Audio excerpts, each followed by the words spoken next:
मसीही का तमाम ये संबोधि माल है, वैसा ही रंगो रूप है, पैसा ही माल है।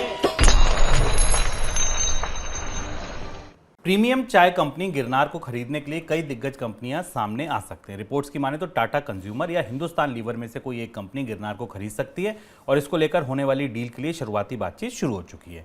कुछ खबरें ऐसी भी हैं कि गिरनार को खरीदने के लिए डाबर भी तैयार है। हालांकि डाबर की तरफ से मना किया गया है कि ऐसी कोई योजना फिलहाल कंपनी की नहीं है। सर, गिरनार के पीछे इतनी कंपनियां क्यों? गिरनार एक दिलचस्प कंपनी है और ये जो मुहिम या जो डील शुरू हुई है इसे चाय के बाजार में टी के बाजार में एक दिलचस्प घटनाक्रम के तौर पर देखा जा रहा है। गिरनार गुजरात की कंपनी है। 1987 में इसे शाह फैमिली ने बनाया था, शाह और भंसाली फैमिली ने बनाया था। प्रीमियम टी के बाजार में गिरनार भारत के बाजार का बड़ा ब्रांड है, पर इससे ज़्यादा बड़ी बात यह है कि अपना 45 से 50% रेवेन्यू गिरनार निर्यात से हासिल करती है और उसमें भी रशिया उसके निर्यात का बड़ा बाजार है। दो कंपनियां जो गिरनार को खरीदने की रेस में हैं वो चाय बाजार की दोनों बड़ी कंपनियां हैं, एक टाटा और एक हिंदुस्तान लीवर। दोनों के पास चाय के बड़े ब्रांड हैं।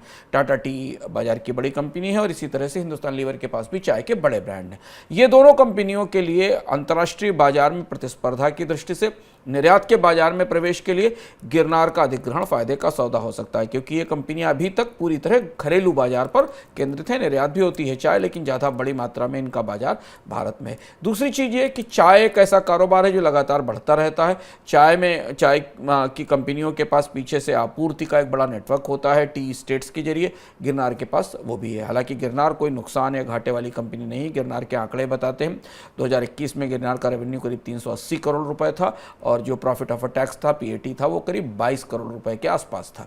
तो गिरनार एक मजबूत ब्रांड है, लेकिन ये ब्रांड जिसकी भी झोली में जाएगा 1000 से 1500 करोड़ रुपए के आसपास की वैल्यूएशन गिरनार के लिए आ सकती है। और ये भारतीय बाजार में फिर नए सिरे से कंसोलिडेशन का एक प्रक्रिया शुरू हो रही है, जिसमें बड़ी कंपनियां, बड़ी दिग्गज कंपनियां छोटे छोटे ब्रांड्स को टारगेट करके उनको अधिग्रहण करके के बाजार में अपने हिस्से को बढ़ाने की कोशिश कर रही हैं। ये काम हमने पिछले 5-6 महीनों में हर सेक्टर में, लगभग अलग अलग हर प्रमुख सेक्टर में देखा है।